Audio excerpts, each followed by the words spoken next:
Bairiya town की property लेने वाले मुसव्वर अब्बासी कौन हैं? इसकी जितनी भी हाइप है वो मलक रियाज साहब के नाम की वजह से है। जो तनकीद कर रहा है तो वो आ जाए, अभी भी नैब वहाँ बैठी हुई है। आप 2 अरब नैब को आप दे दो यार, हम विड्रॉ कर देंगे, भाई आप ले लो, हमारी तरफ से खुली ऑफर है। अब भाई साहब ये बताइएगा, कब से आपने प्रॉपर्टी का काम शुरू किया? वकालत भी, प्रैक्टिसिंग लायर भी हैं आपके? जी, मुझे प्रॉपर्टी की फील्ड के अंदर और रियल एस्टेट की फील्ड के अंदर 20 साल गुजर गए हैं और 20 सालों से जो है ना मेरा यही काम है, इस्लामाबाद के अंदर ही ज़मीनों के कारोबार और क्या कहते हैं बिल्डिंग्स और ये चीज़ें लेना देना बेचना इसके साथ वाबस्ता है और इसी शहर के अंदर ही हम ये सारे काम कर रहे हैं। अब भाई साहब ये ब्रेकिंग न्यूज़ कैसे बन गई कि रुबैश मार्के ख़रीदी, 2 अरब की मालियत थी, 57 मर कनाल थी, लेकिन गालिबन वो 27 कनाल 13 मरले है, उसके बारे में बताइएगा सर। देखें, बात यह है कि ये एक पर्पस बिल्ड प्रॉपर्टी है जो कि किसी पर्पस के लिए बनाई जाती है। कोई भी प्लॉट होता है ना, उसकी एक ज़मीन होती है, उसका एक पर्पस होता है। ये जो एक रूमर है कि ये 2 अरब रुपए की थी, बिल्कुल गलत है। मैं पहले बता चुका हूँ कि प्रॉपर स्टेट बैंक के एलिवेटर्स होते हैं, वो इसके एलिवेशंस करते हैं। ऐसा नहीं है कि आप से उठ के अपनी मर्जी का लगा लें। और जब उसका पर्पस मार्की है तो उसमें से मैक्सिमम रेवेन्यू इतना ही जनरेट हो सकता है और उसके हिसाब से मैक्सिमम प्राइस है। हाँ, अगर इसका ट्रेड चेंज होता है, अगर कल को जाके कोई इसका ट्रेड चेंज करता है, वो एक अलग बहस है, उसका लीगल फॉर्मेलिटीज़ देखनी पड़ेंगी, तो देन ये इसकी मालियत बढ़ सकती है। लेकिन सरे-दस्त ये इसकी मैक्सिमम प्राइस थी। इसकी मिनिमम कितनी जो बिड थी, बोली है, जो लगी है, कौन कौन वहाँ शरीक था? क्योंकि मीडिया को नैब ने पाबंदी लगा रखी थी कि वो इस बोली में नहीं जा सकेंगे। नहीं, ये बात कहना कि मीडिया को पाबंदी लगा रखी थी इसलिए नहीं है, मीडिया वहाँ मौजूद था, लेकिन जहाँ जिस जगह पर ये ऑक्शन स्टार्ट हुई, आई डोंट नो वहाँ पे क्या रीज़न थी, क्योंकि मैंने बहुत वहाँ मीडिया के लोगों से मिला। वो शायद उधर मैंने नहीं देखे, लेकिन उससे पहले नैब के ऑफिस के अंदर बहुत सारे मीडिया वाले लोग मौजूद थे। एट दैट टाइम जब बोली शुरू हुई तो वो कहाँ थे, मुझे कबल अज़ वक्त था, क्योंकि मेरे पास इसका इन्फॉर्मेशन नहीं है। और दूसरी बात ये है कि इसका जो रकबा है वो 27 कनाल जो है वो 13 मरले है। ऐसा नहीं है कि ये किसी को बंद कमरे में बैठ के दी गई है, और प्रॉपर इसकी ऑक्शन हुई है और उसके अंदर मुख्तलिफ़ किस्म के बिडर ने जो है वो शिरकत की है और ये 480 मिलियन से शुरू हुई है और आखिर जो 580 मिलियन पे जाके फाइनल हुई है।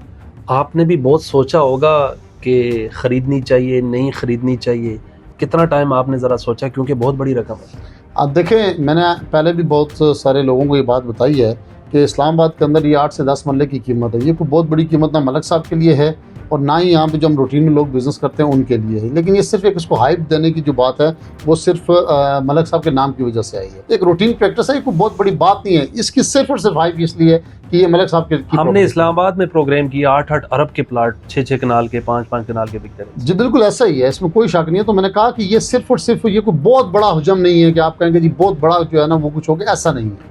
और ये बात कहना कि जी ये 2 अरब की थी, मैं पहले भी आपको बता चुका हूँ कि ये इतना भी अंधेर नगरी नहीं है। ये बिल्कुल ट्रांसपेरेंट एक काम था और अगर किसी को बहुत ज़्यादा था कि 2 अरब रुपये की है तो वो आ जाए, अभी भी नैब वहाँ बैठी हुई है, हम विड्रॉ कर देंगे, भाई आप ले लो, आप 2 अरब की लेके आप 2 अरब नैब को आप दे दो यार, किसी के काम आ जाएगा, हमारी तरफ से खुली ऑफर है।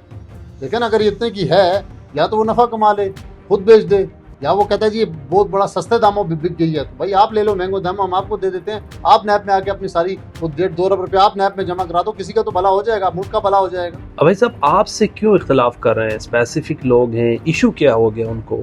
आपने जस्ट प्रॉपर्टी खरीद ली, ये आपका जुर्म बन गया? देखिए, मैंने आपको बताया ना कि इंसान हमने यहाँ पहले भी खरीदी, इसकी जितनी भी हाइप है ना वो बैरिया टाउन और मलक रियाज साहब के नाम की वजह से है।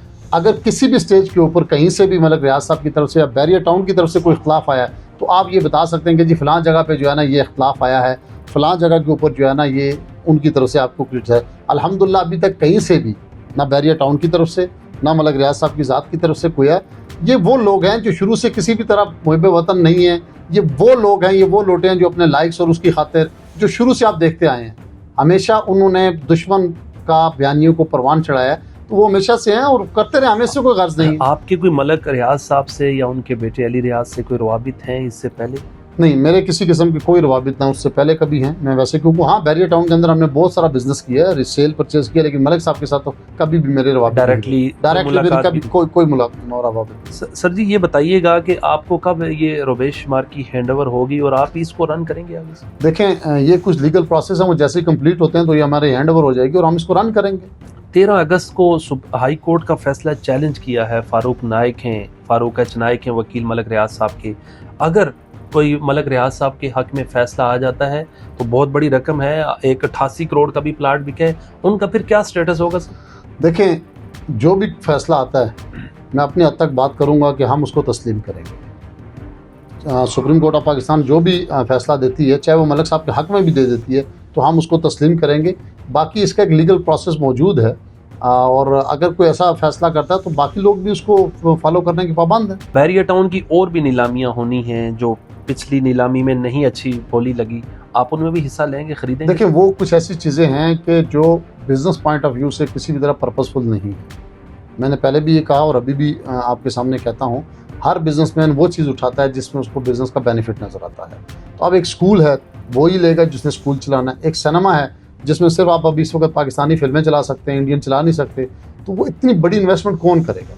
जो लोग तनकीद कर रहे हैं कि 2 अरब का प्लाट था और आपने कहा है ये 57 कनाल नहीं है, 27 कनाल है, उनको बताइएगा क्या हकीकत है? देखिए, मैंने बड़ी क्लियर बात आपको बता दी कि जो तनकीद कर रहा है, हम विड्रॉ करते हैं, भाईजान तुम आके 1 अरब जमा करा दो सीडी उसमें नैब में, 1 अरब का नफ़ा तुम कमा लो, ठीक है, चलें, नैब को भी अच्छी रिकवरी हो जाएगी, किसी का भला भी हो जाएगा, तुम्हें भी प्रॉफिट मिल जाएगा।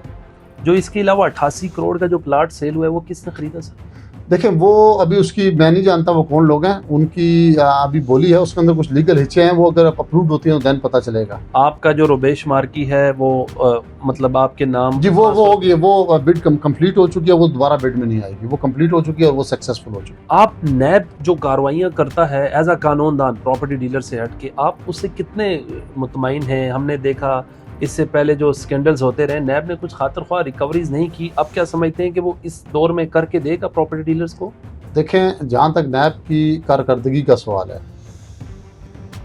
हर ज़माने के अंदर जब फ्रॉड होता है, कोई बड़ी रिकवरी आती है या पब्लिक चीटिंग के केसेस बनते हैं, जितना उसके बस में होता है वो उतनी रिकवरी कर सकता है। लेकिन बहुत सारी ऐसी इसके अंदर फिर लीगल बहुत बड़ी एक बहस है कि क्या नैब के पास वो इख्तियारात मौजूद हैं कि जो पैसा यहाँ पे लोगों के साथ लूट के बुमाने बैरून मुल्क चला जाता वो ला सके। तो मेरे हिसाब से जितनी उसकी कैपेसिटी है उतना वो काम कर रहा है।